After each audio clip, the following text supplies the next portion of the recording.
into this story. Hold on to your hats and keep your body hole tightly shut. Okay, for a start, do you remember when Bill Gates said this? This is a great vaccine. It looks like almost all the vaccines are going to succeed. It is great science, great industrial manufacturing. There's our media nodding. Everyone who takes the vaccine is not just protecting themselves, but reducing their transmission. That's right. That's what it's doing. Mainstream media just nodding away. To other people and allowing society to get back to normal. All nice and normal, where there's a $5 trillion wealth transfer to the most powerful interests in the world. Let's see how that happened. Bill Gates secured hundreds of millions of dollars in profits from his foundation's impeccably timed investment in BioNTech, the Pfizer partner for its mRNA COVID shots. I'm going to invest in BioNTech now, before dramatically reversing course and proceeding to openly cast doubt on the whole of mRNA technology. I just went for dinner with that mRNA technology. I didn't know what it was doing. Gates turned his $55 million vaccine investment in Pfizer partner BioNTech into over $550 million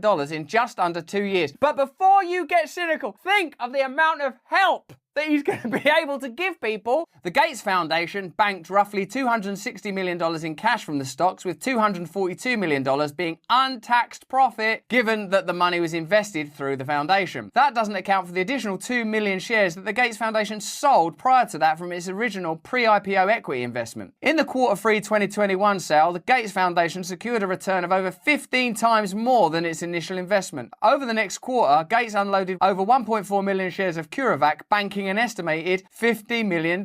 Bloody hell, this is such good news for philanthropy everywhere. We're all going to be fine. Bill Gates made 2022's biggest charitable donation. See, I told you were wrong to question Bill Gates. Biggest charitable donation. How much have you given to charity? Do you fly around the world in a private jet, telling people not to fly around the world on private jets and giving big charity? No, I didn't think you did. Right, so shut up then. Topping the Chronicle of Philanthropy's annual list, Gates, who is topping that list of sly bastards. No, I'm sorry, did I say sly?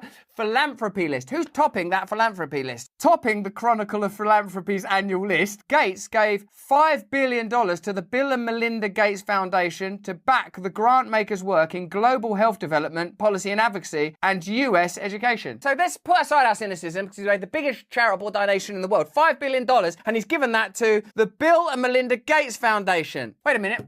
If I got this pen and I gave it to Russell Brand, wait a minute, I've still got the pen, look! Look, there it is, in my hand! Sounds a bit, to the layman, probably my lack of education, that Bill Gates gave a donation to himself, untaxed, and that can't be the reason, would it? Hold on a minute, is this whole thing a tax evasion scheme? Answer in the chat. I'm certainly not saying that. Another great hero of the pandemic, you love him, I love him, we all love him. Let's, in fact, dance around singing his name and get badges of him on ourselves. It's Anthony Fauci. You want to be a dead end to the virus. So when the virus gets to you, you stop it. Yeah. Get that virus and stop that there. Get the vaccine, it stops transmission. And certainly no one's going to question that. Not on this platform. An investigation by Open the Books found that Anthony Fauci and the NIH received and hid $350 million of royalties from pharma companies. In 2021, the National Institutes of Health, Anthony Fauci's employer, doled out $30 billion in government grants to roughly 56,000 recipients. However, Open the Books found hundreds of millions of dollars in payments also flow the other way. Oh wow, like a revolving door between the NIH and the pharmaceutical companies? That sounds weird. These are royalty payments from third-party payers, think pharmaceutical companies for example, back to the NIH and individual NIH scientists. Well, that was back then. It was a crazy time for all of us, the pandemic. I remember having a mental breakdown. So let's put all of that behind us and all of your suffering as well, because Anthony Fauci now is showing his true colours with his Anthony Fauci is charging as much as $100,000 for speaking engagements months after leaving his position in the Biden administration. Yeah, but remember when he would stand behind Trump and sort of go,